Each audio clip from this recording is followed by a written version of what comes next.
February 27ರಂದು ಮಂಗಳೂರಿನ ಕುಂಟಿಕಾನ, ದೇರೆಬೈಲು, ವ್ಯಾಸನಗರ, ಬಾರೆಬೈಲು, ಯಯ್ಯಾಡಿ ಈ ಪರಿಸರದ ನೂರಾರು ಮೊಬೈಲ್ಗಳಿಗೆ ಒಂದು ವಾಯ್ಸ್ ರೆಕಾರ್ಡ್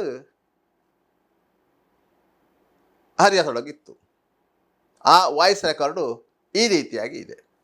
ಮೇಡಮ್ ದಾದ ಗೊತ್ತುಂಡೆ ಇನಿ ಮುಲ್ಪ ನಮ್ಮ ಏಜದಲ್ಪ ಉಲೈ ರೋಡುಡು ನಾಲ್ ಜನ ಬತ್ತದ ಒಂಜಿ ಬಾಲೆನ್ ಕಿಡ್ನಾಪ್ ಮಂದಿರ್ಗೆ ಅವಿ ಅಂಚ ನನ್ನ ಬಯ್ಯನಗ ಪೂರ ಅಲ್ಪ ಜೋಕ್ಲೆನ್ ಅಂಚದ ಉನ್ಮನ್ಪೆರೆ ಪನ್ಲೆ ನನ್ನ ಮಾತೆರೆಗ್ಲ ಮೆಸೇಜ್ ಕೊರೊಡುಗೆ ಅಂಚದ ಇಂಚೆ ಬೈದಿರವಿ 4 ಜನ ಬತ್ತಿರ್ಗೆ ರಪಕ್ಕ ಕಣ್ಣೆದುರೆದುರಿಗೆ ಎಂಕಲ್ ಒಂಜಿ ಗುರ್ತದ ಆಣಲು ಉಲ್ಲೇರ್ ಅರ್ಜನ ದೈವಕ್ ಬಕ್ಕ ವಿಶ್ವೆ ಪಂದ್ ಅಕ್ಲನ ಎದುರೆ ತುಂಬೊಂದು ಪೋತಿನ್ಗೆ ಮುಕ್ಕಲ್ ಬೊಬ್ಬೆ ಪಾಡಿರ್ಗೆ ಬೊಕ ಓಮಿನಿದ ಅಕ್ಲು ಫಾಸ್ಟ್ ಪೋಯಿರ್ಗೆ ಅವೆ ಇಂಚಿನಾತನ್ ಗೊತ್ತಿಜಿತ್ತು ಒಂಜಿ ಬಾಲೆನ್ 5 ವರ್ಷದ ಬಾಲೆನ್ ಕಿಡ್ನಾಪ್ ಮಂದಿರ್ಗೆ ಅವು ಏಜದ ರೋಡು ಅವೆ ನೋಡಿ. ಇದು ವಾಯ್ಸ್ ನಮ್ಮ KPT ಅಂಗನವಾಡಿಗೆ ಒಂದು ಮಗು ಬರ್ತದೆ, ಅವರ ತಾಯಿದು ವಾಯ್ಸ್. ಯಾಕೆಂದ್ರೆ ನಾನು ಯಾಕೆ ಹಾಕಿದಂದ್ರೆ ಇವತ್ತು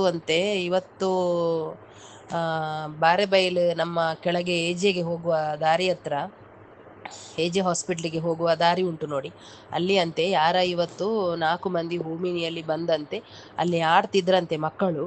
ಆ ಮಕ್ಕಳಲ್ಲಿ 2 ಮಕ್ಕಳನ್ನು ಹೋಮಿನಿಗೆ ಹಾಕಿ ಕೊಂಡೋಗಿದ್ದಾರಂತೆ. ಹಾಗೆಯಾಗಿ ಆ ಮಕ್ಕಳು ಯಾರು ಅಂತವೇ ಗೊತ್ತಿಲ್ಲ. ದಯಮಾಡಿ ಮಕ್ಕಳ ಮೇಲೆ ಸ್ವಲ್ಪ ಗಮನ ನೋಡಿ, ಯಾರು ಸಹ ಆಡಲಿಕ್ಕೆ ಹೊರಗಡೆ ಬಿಡಬೇಡಿ. ಮೊನ್ನೆಯಿಂದ ಮಕ್ಕಳ ಕಳವು ಜಾಸ್ತಿ ಆಗ್ತಾ ಉಂಟು, ಎಲ್ಲ ಇದರಲ್ಲಿ ಬರ್ತಾ ಉಂಟು. ಹಾಗೆಯಾಗಿ ಅವರ ಗುರ್ತದ ಮಕ್ಕಳು 2 ಹೋಗುವಾಗ ಅವರ ಎದುರಿನಲ್ಲೇ ಮಕ್ಕಳನ್ನು ಯಮೀನಿಗೆ ಹಾಕಿಕೊಂಡು ರಪರಪ ಎತ್ತುಕೊಂಡು ಹೋಗಿದ್ದಾರಂತೆ. ಹಾಗೆಯಾಗಿ ಏನು ಅಂತ ಹೇಳಲಿಕ್ಕೆ ಗೊತ್ತಾಗ್ತಿಲ್ಲ. ಹಾಗಾಗಿ ನಾನು ಅದು ಮೆಸೇಜನ್ನು ನನಗೆ ಅವರು ಹಾಕಲಿಕ್ಕೆ ಹೇಳಿದರು, ಅದಕ್ಕೆ ನಾನು ನಿಮ್ಮ ಗ್ರೂಪಲ್ಲೇ ಹಾಕಿದ್ದೆ.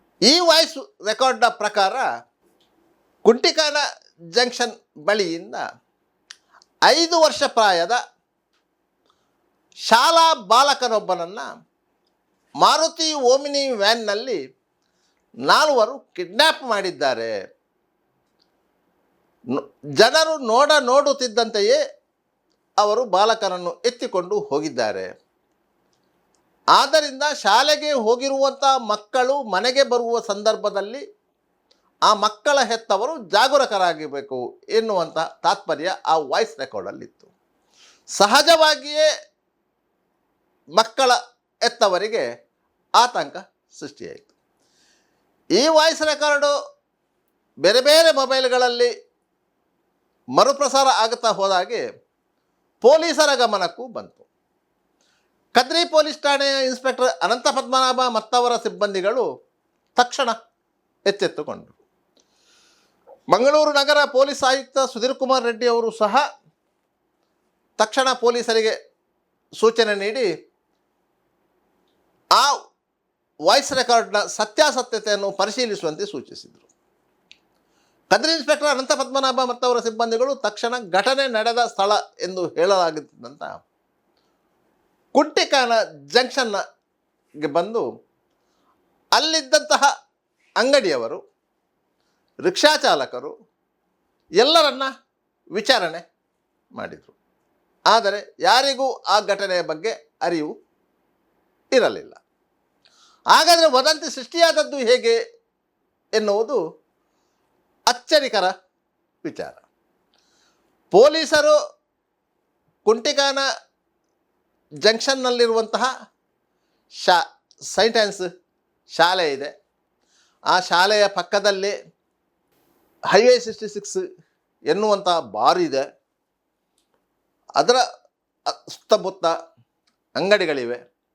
ಸಾಮಾನ್ಯವಾಗಿ ಸಂಜೆಯ ವೇಳೆಗೆ ಅಲ್ಲಿ ಜನದಟ್ಟಣೆ ಇರುತ್ತದೆ.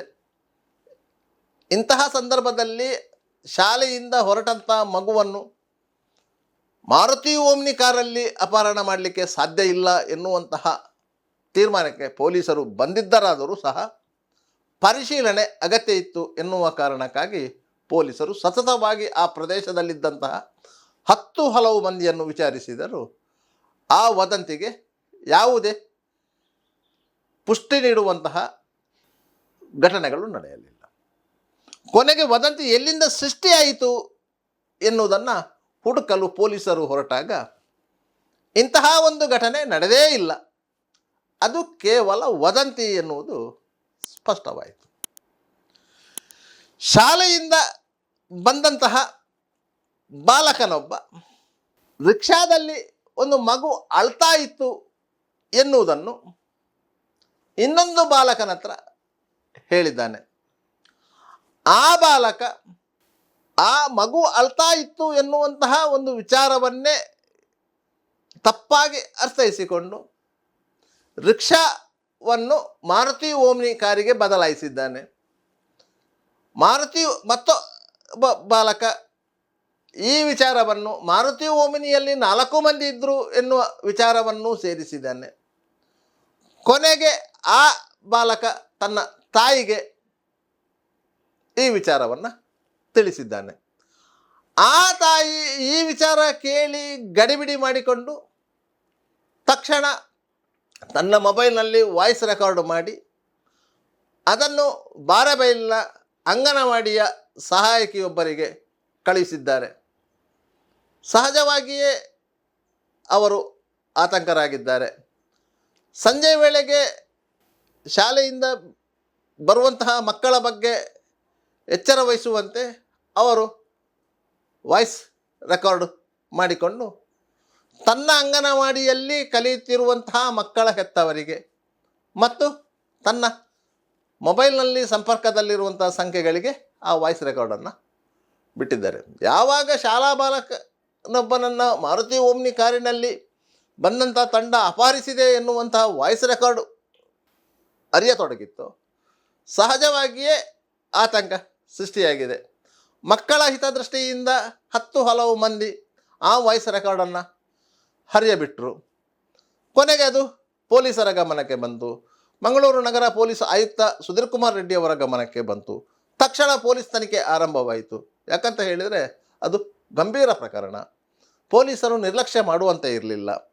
ಒಂದು ವೇಳೆ ಅಂತಹ ಘಟನೆ ನಡೆದಿದ್ದರೆ ತಕ್ಷಣ ಕಾರ್ಯಪ್ರವೃತ್ತರಾಗಬೇಕು. ಅದೊಂದು ವದಂತಿ, ಅದೊಂದು ಸುಳ್ಳು ಸುದ್ದಿ ಎಂದು ವಿಚಾರಣೆ ನಡೆಸದೆ, ತನಿಖೆ ನಡೆಸದೆ ತೀರ್ಮಾನಕ್ಕೆ ಬರಲು ಸಾಧ್ಯವಾಗುವುದಿಲ್ಲ. ಪೊಲೀಸರಿಗೆ ಕರ್ತವ್ಯ ಪ್ರಜ್ಞೆ ಇತ್ತು, ಪರಿಣಾಮದ ಭಯ ಇತ್ತು. ಆದ್ದರಿಂದ ಪೊಲೀಸರು ಇಡೀ ತಂಡವಾಗಿ ಇಡೀ ಆ ಪರಿಸರದಲ್ಲಿ, ಕುಂಟಿಗಾನ ಪರಿಸರದಲ್ಲಿ, ಎಜೆ ಹಾಸ್ಪಿಟ್ಲ್ ಪಕ್ಕ, ಬಾರೆಬೈಲು ಪರಿಸರದಲ್ಲಿ, ಎಯ್ಯಾಡಿ ಮತ್ತು ಇತರ ಕಡೆಗಳಲ್ಲಿ ಪರಿಶೀಲನೆ ನಡೆಸಿದರು. ಕುಂಟಿಗಾನ ಪರಿಸರದಲ್ಲಿ ಎಷ್ಟು CCTVಗಳಿದೆಯೋ ಅಷ್ಟೂ CCTVಗಳನ್ನು ಪರಿಶೀಲನೆ ಮಾಡಿದ್ದಾರೆ. ಎಜೆ ಹಾಸ್ಪಿಟ್ಲ ಹೊರವಲಯದಲ್ಲಿರುವಂತಹ CCTVಗಳ ಪರಿಶೀಲನೆ ಮಾಡಿದ್ದಾರೆ. ಎಜೆ ಹಾಸ್ಪಿಟ್ಲ ಪಕ್ಕದಲ್ಲಿಯೇ ಇರುವಂತಹ ಒಂದು ಸಣ್ಣ ಗೂಡಂಗಡಿಯ ಮಹಿಳೆಯೊಬ್ಬರನ್ನು ವಿಚಾರಣೆ ಮಾಡಿದ್ದಾರೆ. ಆ ಸಂದರ್ಭದಲ್ಲಿ ಅವರು ಸ್ಪಷ್ಟವಾಗಿ ಹೇಳಿದ್ದಾರೆ, ಅಂಥ ಘಟನೆ ನಡಲಿಕ್ಕೆ ಸಾಧ್ಯನೇ ಇಲ್ಲ. ಯಾವುದೇ ಒಂದು ಚಿಕ್ಕ ಘಟನೆ ಆದರೂ ನಮ್ಮ ಗಮನಕ್ಕೆ ಬರ್ತದೆ. 1-2 ವಾಹನಗಳು ಪರಸ್ಪರ ಘರ್ಷಿಸಿದರೂ ನಮ್ಮ ಗಮನಕ್ಕೆ ಬರ್ತದೆ. ಅಂಥದ್ರಲ್ಲಿ ಒಂದು ಶಾಲಾ ಬಾಲಕನನ್ನು ಬಲಾತ್ಕಾರವಾಗಿ ಮಾರುತಿ ಓಮ್ನಿ ಕಾರಿನಲ್ಲಿ ಎತ್ತುಕೊಂಡು ಹೋಗಿದ್ದಾರೆ ಎನ್ನುವುದನ್ನು ಕಲ್ಪಿಸಿಕೊಳ್ಳಲು ಸಾಧ್ಯವಾಗುವುದಿಲ್ಲ. ಯಾಕಂದರೆ ಇದನ್ನು ರಾತ್ರಿ ಅಲ್ಲ, ಹಗಲು ಹೊತ್ತು ಕುಂಟಿಗಾನ ಜಂಕ್ಷನ್ನಲ್ಲಿ ಕನಿಷ್ಠ ಅಂದರೂ 100ಕ್ಕೂ ಹೆಚ್ಚು ಮಂದಿ ಇರ್ತಾರೆ.